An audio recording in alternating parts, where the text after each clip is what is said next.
In all my years of baking, I never in my wildest dreams thought that my favorite cinnamon raisin oatmeal cookie could be gluten-free and vegan. I created this recipe for those of us with both gluten and egg intolerances. To my surprise, my husband, who isn't a fan of oatmeal raisin cookies, couldn't believe how good these are. The key ingredient that makes these cookies so rich with a deep flavor is molasses. Let's check them out.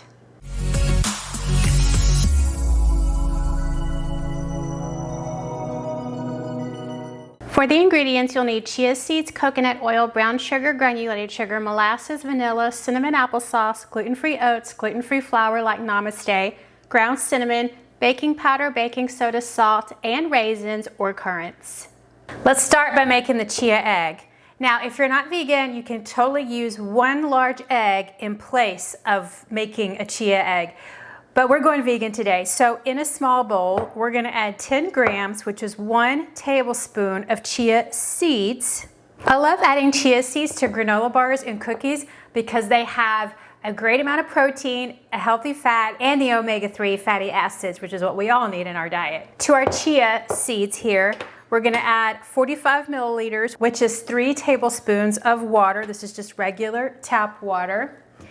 And we're gonna stir them together because we want those chia seeds to dampen. They need to be moist so that they can release the compound that causes it to gel and look like an egg. So just make sure all those little chia seeds are wet. So we're gonna set this aside for 15 minutes to gel.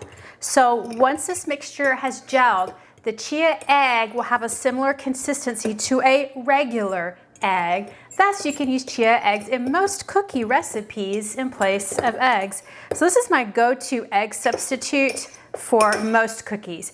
Probably wouldn't want to use these in a sugar cookie because this will color the cookie because chia seeds are black, so you'll have black spots within your cookie. And if you're okay with that, go for that. So just set this aside. This cookie recipe comes together very quickly, so go ahead and preheat your oven to 350 degrees. Then you're gonna line 2 baking sheets with parchment paper or silicone mats. If you don't have 2 cookie sheets, just use one. When one batch of cookies is done, then you can just add your second batch of cookies to the sheet. And then just set these aside. To a large mixing bowl, we're gonna add 30 grams of coconut oil. And that is 2 tablespoons. Heat the coconut oil in the microwave for about 30 seconds or until melted. It makes it easier to mix the other ingredients.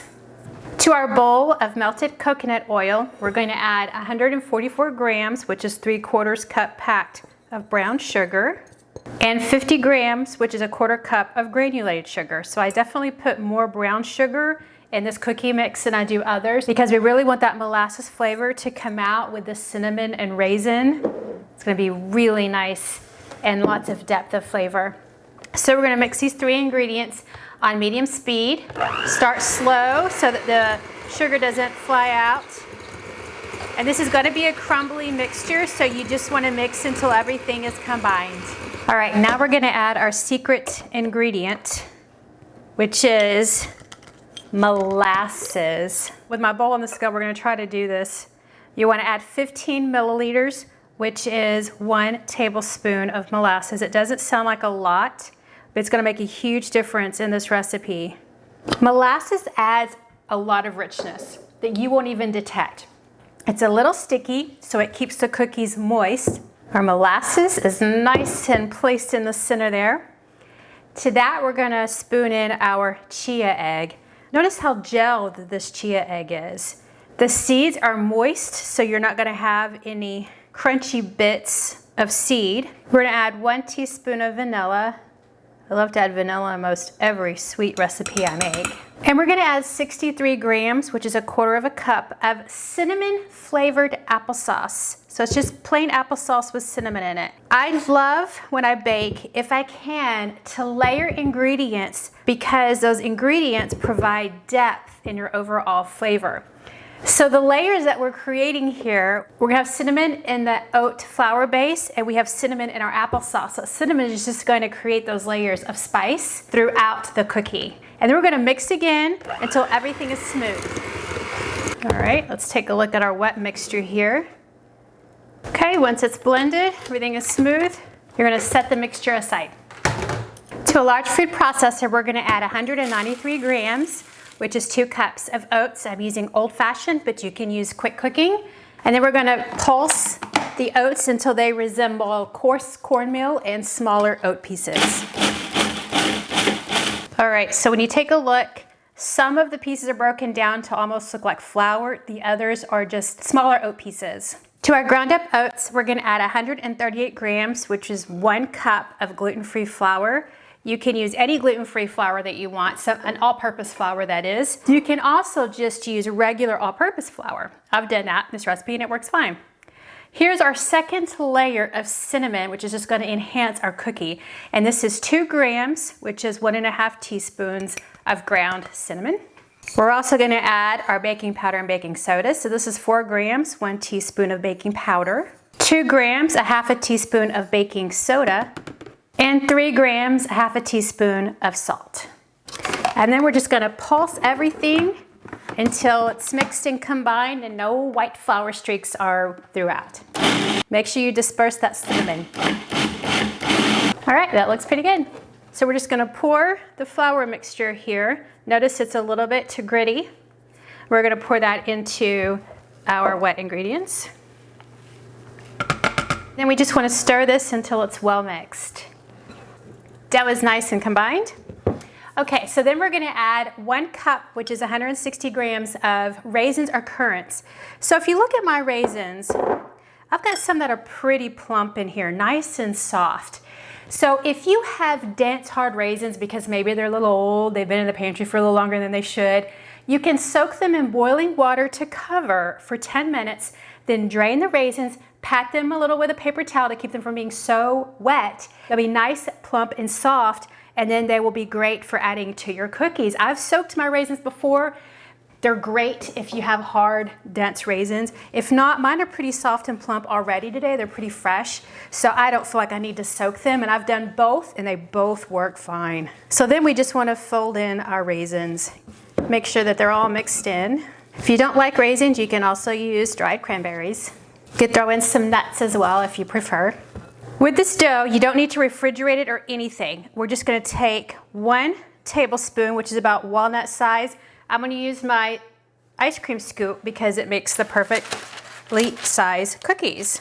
And these are small cookies. You'll get about 45 cookies out of this batch here, which means you can eat more because they're smaller, right? You could use a spoon if you'd rather. You could just pick up the dough with your hands. It's whatever you're used to doing.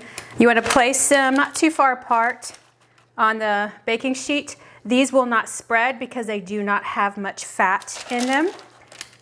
They will grow a little bit, but they'll pretty much stay in their dome shape, which is a nice change in a cookie since most of the time they're flat. So this adds a little bit of elevation and texture to your cookie platter. Okay, I'm finishing up my last cookie on my cookie sheet here. Notice also that little tablespoon of molasses, notice how dark it made the cookie batter. So that molasses does a lot in flavor and color. My first batch of cookies is going in the oven. We're gonna bake for 12 minutes or until just slightly brown on the bottom, maybe on the edges. And while those are baking, we'll finish adding the rest of the dough to my other cookie sheet. Scott and I prefer the dome-shaped cookie. We like that thick cookie for biting into. However, if you would prefer more of a flat cookie, dip in 2 of your fingers with water and then just press down on the cookie. The water will keep the cookie dough from sticking to your hands, and then you could reshape it if you want. And you could do that for all the cookies or some of them, just whatever you like. But this is just an example of what more of a flat cookie would look like. We have 1 batch of cookies coming out, hot and ready to eat after a few minutes, while the other batch of cookies goes into the oven to bake for 12 minutes. We're gonna let the cookies sit for about 2 minutes on their baking sheet just to make sure they cool enough so that they're set slightly to make it easier for us to move them to the cooling rack. Let's go ahead and move our cookies over. They're still warm, so you can enjoy them now, or you can wait until they cool completely. Notice how easily they just come off the pan. So they've cooled long enough to where the cookies are set, so they're not gonna fall apart on you. Okay, notice the pretty dome shape. a little bit brown on the bottom. So I cooked them at 12 minutes, one so that they are brown, cooked all the way through, but then also when you break into them, they've got like a little crunchy exterior with a soft, chewy interior. And that's the consistency of a cookie I prefer. Notice as we break it apart, you can see plenty of raisins. You could spot the oats and the dark coloring from the cinnamon, brown sugar, and molasses. So these are just perfectly bite-sized that you can eat 3 or 4 and feel satisfied without all of the guilt. You can check out the flat cookies that we made. Notice it just looks like a regular cookie. So it's your choice if you'd rather have flatter cookies or the cool looking dome shaped ones. You can tell I'm biased, right? We truly love these cookies. They are hands down my favorite oatmeal raisin cookie, including all of those versions using regular flour, butter, and eggs. In addition, you're getting many more health benefits than other versions, and you can't even tell except that you don't feel crummy after eating too many. Now, I don't want to oversell these cookies, but truth is, every time I eat them, I'm always shocked at how good they are. I honestly hope you find them as good as we do. Thanks for your time in watching, liking, and subscribing to my channel. I hope you find value in my recipes and videos. Many, many thanks. So until next time, go bake the world.